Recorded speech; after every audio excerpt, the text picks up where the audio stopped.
まず、薪の違いなんですけども、薪には2種類大きく分けてあります。針葉樹と広葉樹。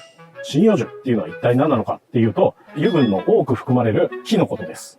例えば、杉や松、ヒノキなどの油の多い、匂いの強い木のことです。針葉樹の特徴としては、油分を多く含んでいるために非常に早く燃え尽きていくことです。だから焚き火のスタートの焚き付けなんかでは最適です。続いて、広葉樹っていうのは、主にフルーツの木。